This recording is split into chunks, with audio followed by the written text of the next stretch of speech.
Bonjour à toutes et à tous, je suis ravie de vous retrouver pour un nouveau numéro de Libre Ensemble, votre rendez-vous de la laïcité. Nous vous proposons aujourd'hui un grand entretien avec Pascal Pic. Qu'est-ce que l'humain? C'est la grande question que se pose ce paléoanthropologue français au travers de ses recherches. Dans cet entretien réalisé par Jean Cornille, il nous explique pourquoi nous avons beaucoup à apprendre du comportement des grands singes. Ensemble, ils évoquent également les risques que court l'humanité ainsi que les avancées technoscientifiques amenées notamment par les robots.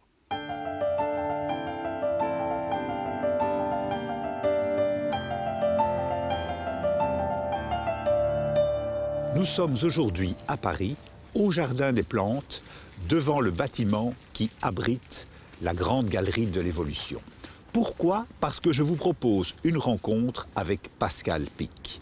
Pascal Pic est paléoanthropologue et maître de conférences au Collège de France. C'est un spécialiste de l'évolution des grands singes au travers notamment des œuvres de Darwin et de Claude Lévi-Strauss. Pascal Pic a écrit un dernier livre, Qui va prendre le pouvoir? Les grands singes, les hommes politiques ou les robots, où il s'interroge sur le rôle aujourd'hui des grands singes dans la compréhension des problèmes qui traversent nos sociétés. Je vous propose de m'accompagner chez Pascal Pic.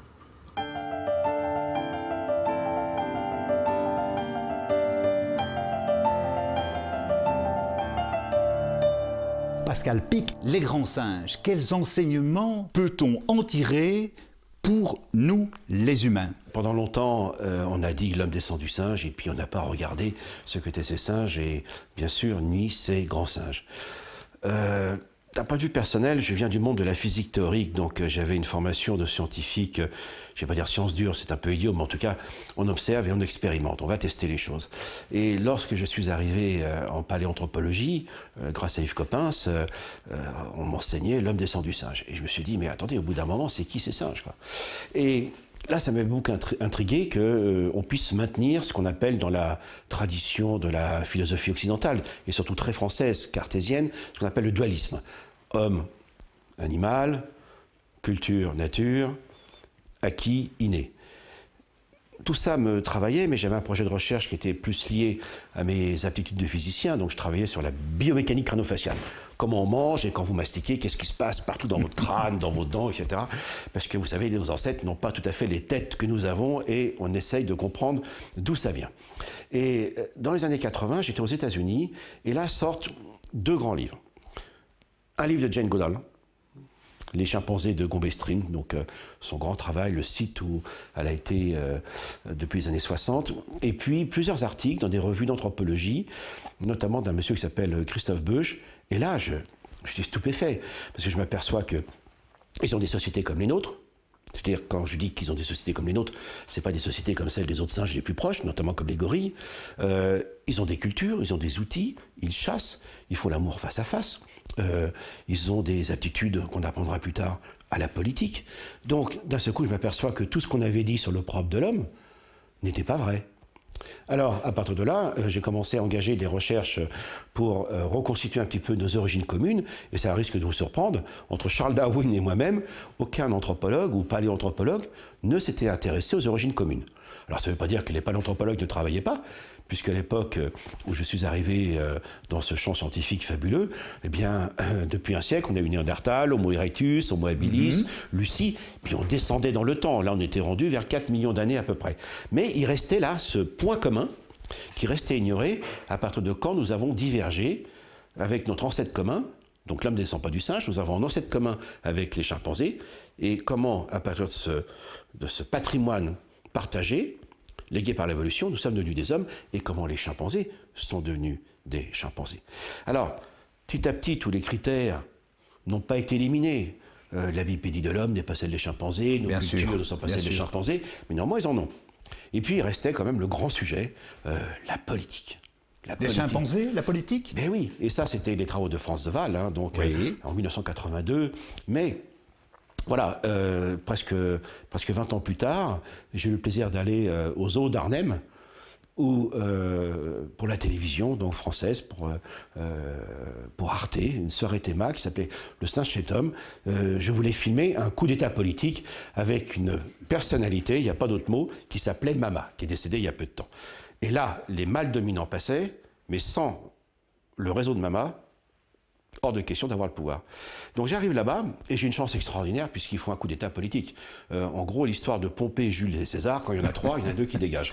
Et là, ils étaient en train de faire le ménage, si je puis dire, et il y avait une tentative d'assassinat politique. Donc j'ai filmé tout cela et quelques temps plus tard, avec Odile Jacob, au moment de l'élection présidentielle de 2007, elle me demande « Écoute, quel est le nouveau livre que tu voudrais faire ?» Je lui dis « Écoute, on parle d'animal politique, etc., qui sont des métaphores, évidemment, mais personne ne connaît l'aptitude des chimpanzés à la politique. Et il n'y a que avec nous. Hein. Donc ça vient de notre ancêtre commun. Et je lui dis, on va faire un livre, donc ça s'appelait « L'homme est-il un grand singe politique ?» qui, depuis, est devenu, parce que ça a évolué, ce dernier ouvrage, qui s'intitule donc « Qui va prendre le pouvoir ? Les grands singes, les hommes politiques ou les robots ?» Car le constat était le suivant. On est passé d'une présidentielle à l'autre, quasiment avec les mêmes personnalités politiques, à une exception près qui est M. Macron. Là, vous parlez de la politique française, oui. La politique française, donc on passe. Et le monde a changé d'une manière absolument vertigineuse sous l'impact de la révolution numérique. On parlait d'ubérisation, on parle de plus en plus d'intelligence artificielle, et là la question était la suivante. Mais attendez, on est un petit peu décalé dans cette affaire-là, puisque nous avons les mêmes personnalités politiques hommes-femmes, qui sont des gens brillants, la plupart honnêtes, très engagés, voilà. Mais ils abordaient un monde qui avait changé avec les mêmes problématiques, d'où l'idée de ce livre.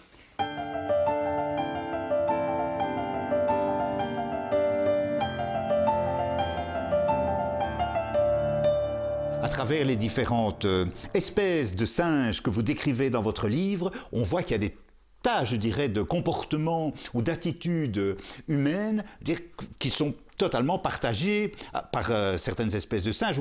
Je pense à la solidarité des capucins, par exemple. En effet, on est parti de l'homme, de ce qu'on connaissait de l'homme, et puis petit à petit, on a été voir un petit peu, mais ça n'a pas été facile, hein, comment les autres espèces les plus proches de nous partageaient cela. Bien. Et il y a des comportements, vous avez évoqué les singes capucins, qui sont absolument incroyables. Ce sont des singes économiques. Ces singes capucins, dont la lignée s'est séparée de la nôtre. Quand je dis la nôtre, c'est avec les chimpanzés, vers 35 millions d'années. Donc ce sont des petits singes d'Amérique du Sud qu'on voit dans tous les films, ils sont très futés, très intelligents. Ils ont un rapport de la taille du cerveau par rapport au corps qui est équivalent à celui de l'homme, mais en plus petit. Et ces singes capucins servent tout simplement à tester les fondements des théories économiques actuelles. C'est-à-dire le fameux Homo economicus, qui est au cœur des théories néoclassiques de l'économie, mais également de tester, à la suite des travaux de Daniel Kahneman, ce qu'on appelle donc l'économie expérimentale ou comportementale. Et à partir de là, on s'aperçoit qu'en définitive, ils ont des rationalités que l'on partage avec eux, mais qui ne sont pas du tout celle de la rationalité de l'Homo economicus. Donc, d'une certaine manière, les grands singes et les petits singes, si on a des espèces différentes comme ça, qui ont les mêmes comportements, ça veut dire que c'est universel. Ça veut dire que c'est quelque chose qui est profondément ancré dans notre évolution donc, cognitive et sociale. Et à partir de là, donc, ça permet de tester, entre guillemets, d'un point de vue scientifique, la validité de certains concepts qui sont devenus des postulats, des dogmes, qui, manifestement, ne fonctionnent pas en économie.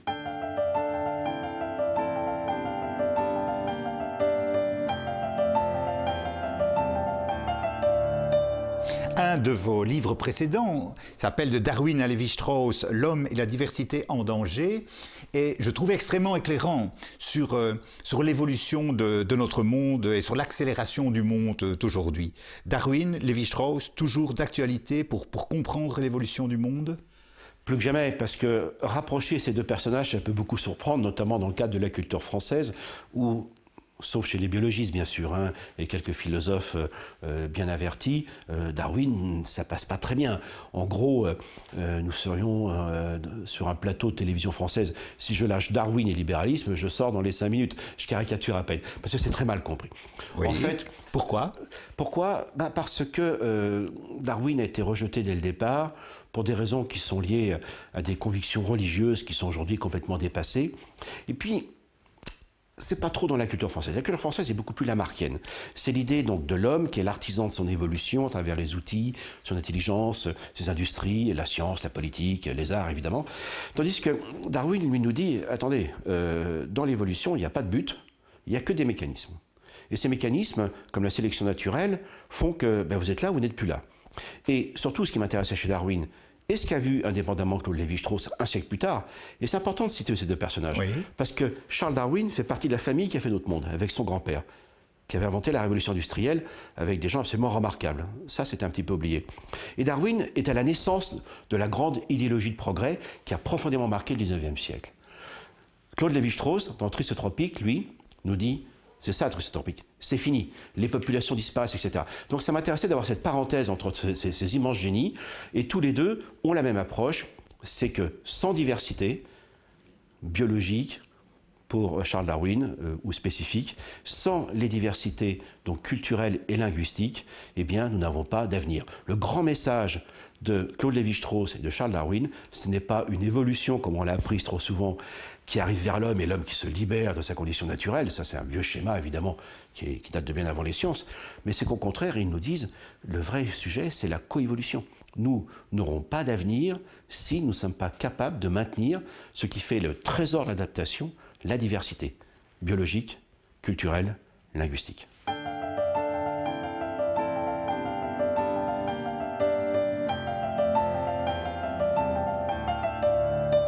Vous avez une analyse très puissante du monde aujourd'hui. Je me permets de lire un petit extrait des conclusions de votre dernier livre pour après vous faire réagir.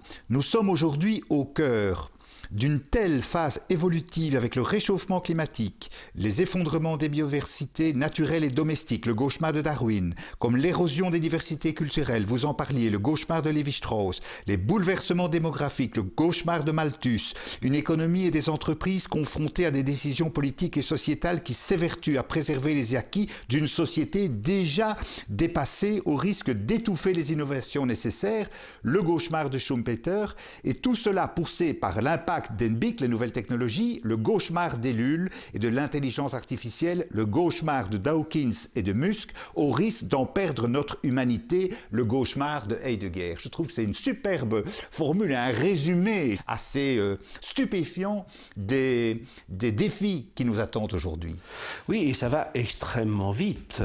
Je vais me permettre de parler, non pas de moi, mais de ma génération. Je vous en prie. Depuis que je suis né, la population mondiale a été multipliée par 3. Et nous avons multiplié, en moyenne, avec beaucoup de différences, je vous l'accorde, mais en moyenne, notre empreinte écologique par 100. Donc, en 50 ans, nous avons multiplié par 300 notre impact sur la Terre, avec les effondrements des biodiversités, des cultures, des écosystèmes. Comme vous le savez, aujourd'hui, les ressources halieutiques, donc c'est-à-dire celles qui viennent de la mer, sont au bord de l'effondrement, et les nouvelles ne sont pas bonnes. Donc ça, on pourrait se dire... Oui, vous savez, les hyper-progressistes nous disent on a toujours trouvé des solutions, ce qu'on appelle le solutionnisme face aux enjeux aujourd'hui des nouvelles technologies. Mais il y a autre chose. L'autre chose, c'est ça, c'est que les indices actuellement que nous avons des études en anthropologie ne sont pas bons du tout. L'espérance de vie est en train de régresser dans tous les pays, même les pays développés. Aux États-Unis, ce qu'on a accusé les petits blancs qui auraient voté pour Donald Trump, mais les petits blancs n'ont pas suffi pour faire élire M. Trump, je vous le dis tout de suite. Hein. Mais néanmoins, ont une espérance de vie qui chute de 10 ans à 15 ans. La Russie, ça a chuté de 15 à 20 ans. C'est partout pareil. Et sans parler, évidemment, du changement démographique. Dans les pays du Nord développés, il n'y a que la France, pour l'instant, qui maintient encore sa natalité. C'est quand même terrifiant. Peut-être une partie de la Belgique d'ailleurs, mais là, je n'ai pas les chiffres. Le seul continent qui va continuer son ascension démographique, c'est l'Afrique. Mais il n'arrive pas à avoir de croissance nécessaire, même si les classes moyennes émergent un petit peu, parce que la population va doubler d'ici 2050, et là, les infrastructures ne vont pas le supporter. Donc on est sur des tensions comme ça qui vont extrêmement vite. Et c'est quoi l'évolution? La phrase de Darwin n'est pas à changer. Il nous dit, c'est la descendance avec modification. Donc, quelle sera notre descendance face aux modifications de l'environnement? Et on est au cœur de l'évolution. Sauf qu'aujourd'hui, il va falloir que nous, les humains et les politiques, s'en instruisent rapidement, parce que l'évolution, c'est pas un fleuve tranquille. Ça peut aller extrêmement vite. Et aujourd'hui, les anthropologues et certains philosophes craignent qu'après 2050, parce qu'on a tous en ligne de mire les 10 milliards d'individus, hein, mais c'est après que ça va être encore plus compliqué, puisque nous craignons qu'il y ait une chute absolument vertigineuse de la démographie, et comme on le voit en Chine actuellement, c'est empirique, hein, mais quand une population ne fait plus d'enfants, d'une manière générale, elle n'en refait plus. Donc, tout le modèle des 30 Glorieuses que j'ai connu de progrès était basé sur quoi? Sur l'idée qu'il y avait une génération qui travaillait, qui faisait plus d'enfants, c'était la croissance, et on pensait que ce n'était pas limité. Sauf que Malthus revient. Donc là, on sait que ça ne peut pas marcher. Mais on avait une pyramide des âges qui s'ouvrait vers la génération suivante. Et là, cette pyramide est complètement inversée. Regardez la Chine, des jeunes hommes. Non mais là, il faut qu'on le dise. J'ai rien contre les Chinois, bien évidemment, mais ils sont, comme les Japonais, déjà confrontés à ces questions-là, les Japonais pour le vieillissement. C'est que, très clairement, pour des raisons anthropologiques archaïques, on préfère les garçons aux petites filles. D'ores et déjà, il y a 40 à 50 millions de jeunes hommes en Chine, enfants uniques, qui ont 3 générations dessous d'eux, qui ne trouvent pas de femmes. Pour l'instant, on n'a pas trouvé la solution. Et ça s'est fait en 50 ans. Et nous risquons d'être confrontés à ce genre de problème. Donc nous avons, je trouve, aujourd'hui, beaucoup de discussions ou d'alertes sur le réchauffement climatique, et c'est normal parce que ça va très vite également, sur les biodiversités, c'est normal, mais je trouve que la question anthropologique et démographique n'est toujours abordée que sur les aspects quantitatifs et non pas sur les aspects qualitatifs. Est-ce que ce n'est pas parce que la question démographique mobilise un certain nombre de craintes, de fantasmes, politique de l'enfant unique, parce que ça a trait à la conception, je dirais, et à l'intimité de l'homme et de la femme? Écoutez, ce qui se passe par rapport à ça, en effet, c'est on aperçoit que les politiques soient malthusiennes ou natalistes, grosso modo, dans l'histoire de l'humanité depuis 2 siècles, ça n'a jamais très bien marché.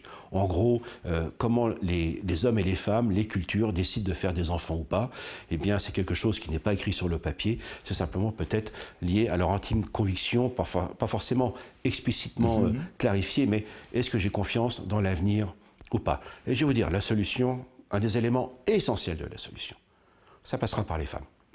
Et c'est très clair. Plus les jeunes filles ou les jeunes femmes sont éduquées, ça ne veut pas dire qu'elles ne vont pas faire d'enfants. Mais si elles font des enfants, ce sera 2 ou 3 enfants qui seront la plupart du temps, eux aussi, bien éduqués. Ce qu'on appelle les stratégies K dans les théories de l'évolution. Donc un investissement très qualitatif. Et je suis désolé, messieurs, mais il faut bien comprendre que le niveau d'études et de réussite des enfants est beaucoup plus corrélé au diplôme et au travail de la mère qu'à celui du père, aussi brillant soit-il. Et donc on le sait très bien, ça passera absolument par cette révolution. Et là, au moment où nous avons cet échange, nous constatons dans le monde entier une révolte des femmes, même dans des pays dans lesquels on ne s'y attendait pas, des pays en voie de développement. Et c'est très clair, c'est une excellente nouvelle. Je crois que, messieurs, il va falloir que nous évoluions pour l'évolution de l'espèce, et assez rapide.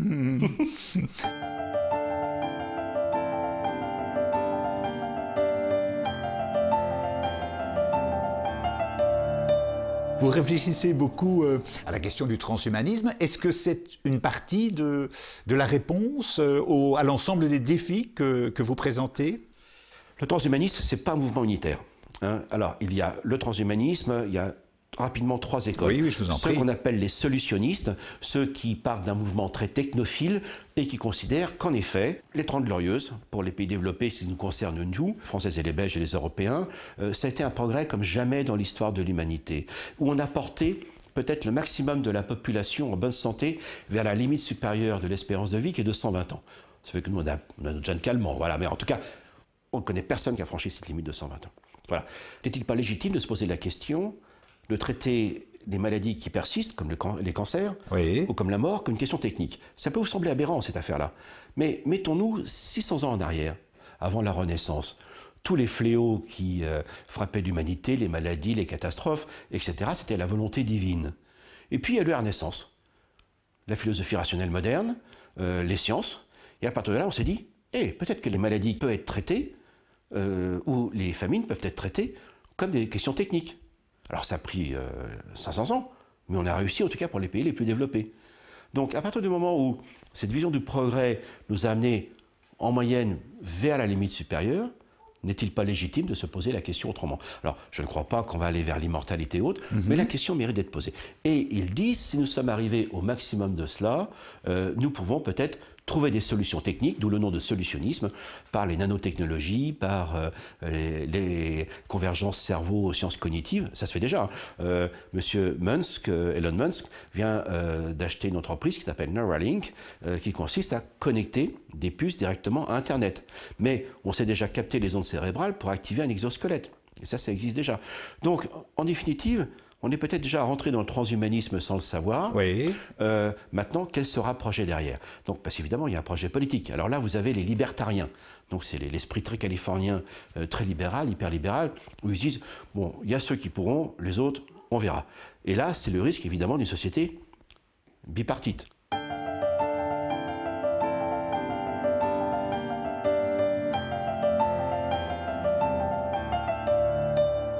Monsieur Pic, face aux défis que vous décrivez, les nouvelles technologies sont une partie de la solution?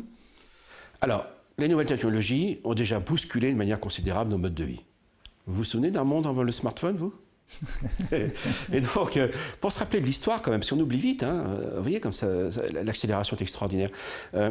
Il y a exactement 10 ans, M. Steve Jobs, qui n'est plus de ce monde, est arrivé sur une scène, a sorti un iPhone, oui, et il a dit « I'm going to change the world ». Mais il n'a jamais dit comment ça allait changer. Et il faut attendre 8 ans après cet événement pour qu'on parle d'ubérisation de la société. Regardez comment les aspects de nos vies sociales, comment on se documente, comment ont été modifiés déjà le mode de production, les intermédiations nouvelles qu'on a dans tous les domaines. Alors on parle d'ubérisation, mais c'est dans tous les domaines, mais même également lorsqu'on pense pour les journalistes à ce qu'on appelle les fake news. Aujourd'hui, ça pose de réelles difficultés par rapport à cela. L'enseignement est en train d'évoluer également. Donc tout ça a changé. Mais est-ce que c'est lié à une injonction supérieure? Pas du tout. Et je vais me permettre de prendre un petit peu de temps pour vous expliquer que nous sommes dans un monde darwinien. Je vous en prie. Le monde que j'ai connu des Trente Glorieuses, c'était un monde qui était inscrit dans la logique du progrès, qui est un monde lamarckien, du grand Jean-Baptiste de Lamarck. Où là, les hommes, nous sommes les seuls à pouvoir faire cela. On essaye de comprendre quel est l'environnement, et puis nous mobilisons notre politique, notre créativité, notre pensée, nos moyens, nos sciences, pour travailler vers le progrès. Ça a très bien marché. Mais aujourd'hui, on n'est plus du tout dans cette logique-là. Sans faire de publicité, parce qu'on en parle beaucoup à propos des fake news, Twitter. Il y a exactement 9 ans, un groupe de jeunes garçons et de jeunes filles, de jeunes femmes, se réunissent et ils font un hackathon. C'est-à-dire qu'on se met ensemble avec nos appareils et puis on essaie de se lancer des défis ou de résoudre certaines questions. Et là, ils pensent à une messagerie de 140 caractères qui est courte. Ce sera Twitter. Franchement, mes chers amis, est-ce que vous croyez qu'une messagerie de 140 caractères à envoyer à ses amis, ça correspond à un besoin fondamental de l'humanité? Ok ? Mais ça peut changer le monde. Et ça s'appelle la contingence. Et là, on est vraiment au cœur des théories darwiniennes. La contingence, ça veut dire que quelque chose apparaît sans nécessité absolue. Ça ne correspond pas à un besoin prédéterminé. Et si ce n'est pas pris, ça ne change pas le monde. Pas grave. Mais si c'est sélectionné, ça peut changer le monde.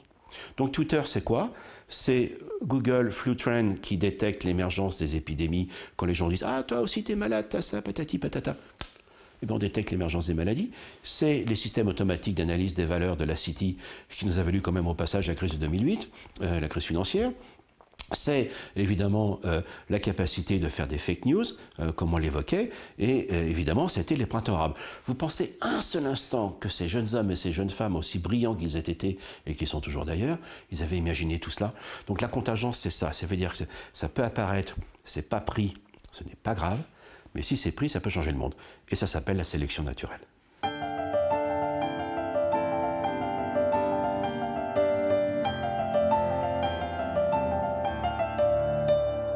Vous dites, la société est toujours en avance sur la politique. Comment, face à cette évolution darwinienne que vous décrivez, la politique peut réagir, s'adapter, jouer son rôle? Alors ça, c'est un vrai défi pour nos hommes et nos femmes politiques, parce qu'en effet, on a été nourris depuis la Révolution française quand même, à cette idée que les hommes vont prendre leur devenir en main, le progrès, la démocratie, etc. Bon, ça a été un petit peu compliqué. Au passage, je faisais une référence au printemps arabe, on dit, tiens, les nations arabes n'ont pas fait leur révolution. Je rappelle que ça a pris quand même un siècle en France, et comme j'aimais dire, nous étions en plus à la manœuvre. C'est très compliqué, les changements, c'est très compliqué.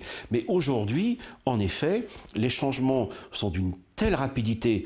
Mais en plus de ça, ils ne sont pas imposés par des injonctions supérieures. Personne ne vous oblige à utiliser telle ou telle application. Mais quand vous le faites, vous changez ce monde. On est vraiment dans ce monde de variation-sélection. Et nous sommes dans un monde qui est celui de l'évolution. C'est-à-dire l'évolution, ça se fait, mais ça n'a pas de but. Et à partir de là, pour les politiciens et les politiciennes, comment inventer une politique du monde d'aujourd'hui qu'on appelle peut-être vers une société post-humaniste, dans laquelle effectivement nous avons des mécanismes, mais nous n'avons pas de véritable but. Pascal Pic, un tout grand merci pour cette rencontre. Merci.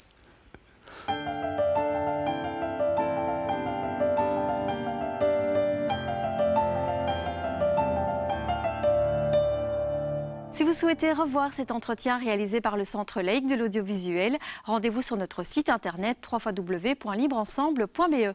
Vous pouvez également consulter notre page Facebook Libre Ensemble CAL, une page sur laquelle vous pouvez retrouver toutes nos émissions radio et télé. Merci de nous avoir suivis et à très bientôt pour un nouveau numéro de Libre Ensemble, votre rendez-vous de la laïcité.